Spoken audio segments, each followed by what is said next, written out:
Hi folks, this is Takota Coen here on Coen Farm, and in this video I want to talk about how this little yellow thing in the pond behind me has the potential to transform animal agriculture on both small and large scale operations.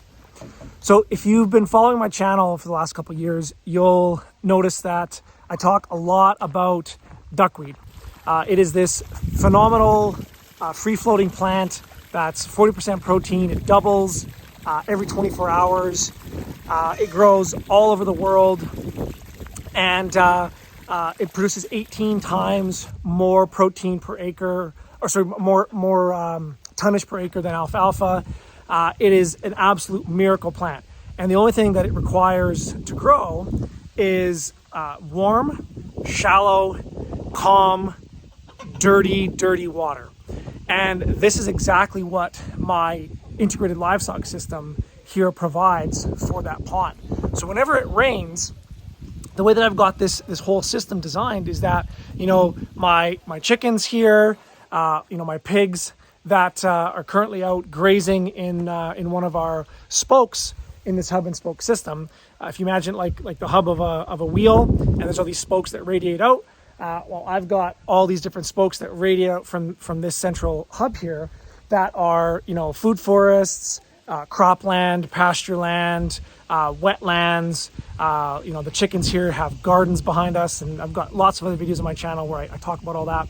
But this duckweed piece is absolutely essential, because right now on we're paying upwards of $2 per kilogram or $1 per pound for good chicken feed or good pig feed that is soy free, organic, and good quality. Even your conventional lower quality feeds are anywhere from 50 cents to $1 a kilogram or something like that. So having a system where I can produce a high quality protein off of nothing more than the waste of our animals is absolutely phenomenal. So I've done a ton of videos about this duckweed and how it integrates into our various systems on the farm, but I've got a new little twist here that I think is going to really take this design to the next level. And so right now these chickens behind us are feasting on a little trough that I made, and the design is pretty simple. I've just got a pipe that connects up to this little wooden platform that has some stainless steel screening on it, and then it drains back into the pond. And then I've got a really simple, it's a WH120 Honda motor, and then a little 12-inch Weir skimmer that I got from a phenomenal fella from a company called Skimmer in the US. His name's Steve. He was kind enough. I sent him an email a couple months ago now, and told him about the experiments that I've been trying to do, and I've been ogling over his floating Weir skimmers here, which are actually originally designed to skim oil off of the surface of from oil spills or industrial plants. And but he had some videos about how golf courses and things like that have been using them to clean up their ponds from all the fertilizer runoff that causes algae and duckweed blooms. It's kind of unsightly, so greenhouses or golf courses were using it to clean up their ponds. I thought this is a fantastic idea that I could leverage for my system that would help to save me from having to harvest this duckweed by hand. Because previously I had been just using a net like this and a 5-gallon bucket, and I was getting about 2 5-gallon buckets twice a day, which is about 200 pounds a day off of this tiny little pond. Right now the water is quite low, but at its peak, you can kind of see where the high water mark is. It's usually about 2 feet taller. It's kind of just flush with the bottom of this dock here. That's where I like to keep it. But we've had a dry fall, and I'm not keeping it topped up anymore. The idea behind this skimmer that I got on loan from Skim Oil is that it will allow me to automate the harvesting process and transport it potentially even further distances than, even though it's only maybe 150 feet away from this pond right now. I could go further distances to try to, move duckweed around into different troughs to get the animals to move around a little bit more. I could also pump it up higher into, say, I'm also doing some experiments right now looking at the possibility of turning this stuff into silage, because it's very high in water content, but it doesn't dehydrate very well. And so there's a problem of how do I preserve this over the winter time. So, if I could get an old silo or something, or even just small scale, maybe 45-gallon drums that I can put an airlock on, I could mix in, 3% salt and preserve this high protein, nutrient dense food for my pigs and chickens right through the wintertime, which would be, an absolute game changer. So I'm doing a small experiment right now where I've got just like a 2-liter, mason jar, a wide mouth mason jar with a simple airlock lid on it. And so far it's been fermenting for about 2 months, and it's looking pretty good. I'm going to see if I can, hold it right into the winter when we've got snow on the ground, and I'm going to feed it to my chickens and see what they think of it. So having this system like this with a skimmer where I can pump water further distances away or up higher, into a container that I could then add salt into to, make sure that I've got the right ratios to ferment properly, would be an absolute game changer.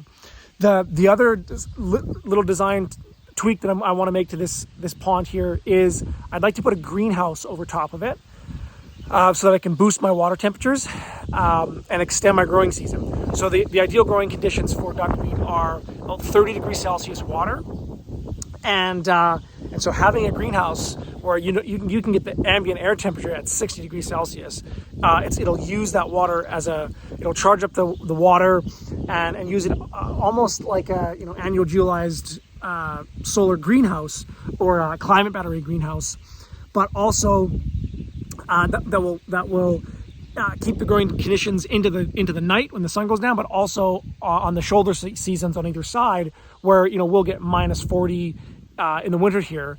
I'm in about zone 3 or 4 here in central Alberta.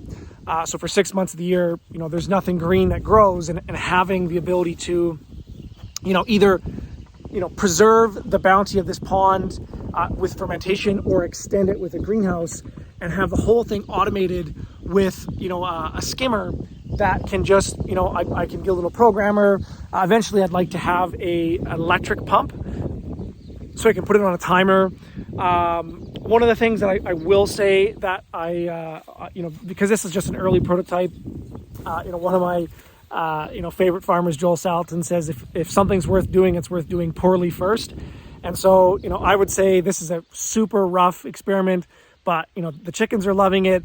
I'm loving it that I'm not having to, manually harvest this stuff. But one of the things that is super important is, this Honda pump is not a trash pump, and I have had it plug up a couple times. But I didn't want to go out and buy a $2,000 trash pump just for this, because I want to find an electric one. And I also wanted to make sure it was going to work first. But so far, it's looking really, really good. The chickens are loving it. I'm loving it. If I can get this thing automated, put a greenhouse over top of this pond, we are going to be laughing. So I just want to do a little update on what I've been working on.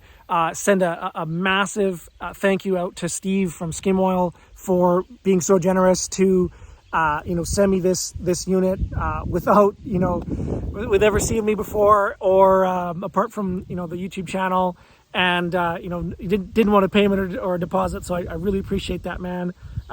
It was awesome to be able to test this system out. Once I get this greenhouse system set up and established, I'm definitely going to be get one of these units myself, because with a system like this, I could easily harvest 500 to 600 pounds a day, and at the current food prices of $1 a pound, we're looking at hundreds of dollars of feed savings every day. And what's interesting is that there's a lot of research that's been done on feeding this duckweed plant, also known as Lemna minor is the Latin name, there's been lots of research done all over the world on feeding this plant to both pigs and chickens, and it can make up to 40 or 50% of their diet with no loss in food gain, so no loss in production or egg production. So, having the ability, a chicken eats like a quarter pound a day. A 100-pound pig will eat, easily eat, 3 or 4 pounds a day. If not more, and when they're 200 pounds, it's 6 to 7 pounds a day. So this system will save me thousands of dollars a year. And what I really like about this this skimmer here is it's made in North America, right in the United States. It's made of really good quality materials. It's super solid. Steve was telling me I could basically drop it off a building and it's not going to crack. There is one other skimmer on the market that I was able to, I didn't test it here, but I actually went, there's a nearby company, Pond Pro Canada, that sells it. And I did test that skimmer out as well. And it also seems to be a great unit. It's a bit more money than this one. That one was about $10,000. But it came with the pump and kind of like a totally self-contained unit, a trough and everything that drains back. This one, for just the floating weir skimmer, the cost is about $4,000. So that's it's not cheap, but it's really good quality. And if this thing can harvest a couple $100 a day, it'll pay for itself in weeks to months. So yeah, that's the little update I wanted to provide you guys with about what I've been working on the last few months. So again, thank you so much to Steve from Skim Oil and Lauren from Pond Pro Canada for being so generous to let me check out those units. I'll put the links to both their websites down below if you guys want to check out some of those pumps. Sorry, if you want to check out some of those skimmers yourselves and do some experimenting. Hoping next year that I'll be able to further the R&D on this system and move the trough from just down here actually up into the pens, so that both the chickens and the pigs can just have a totally automated system. Anyways, we'll talk to you guys later.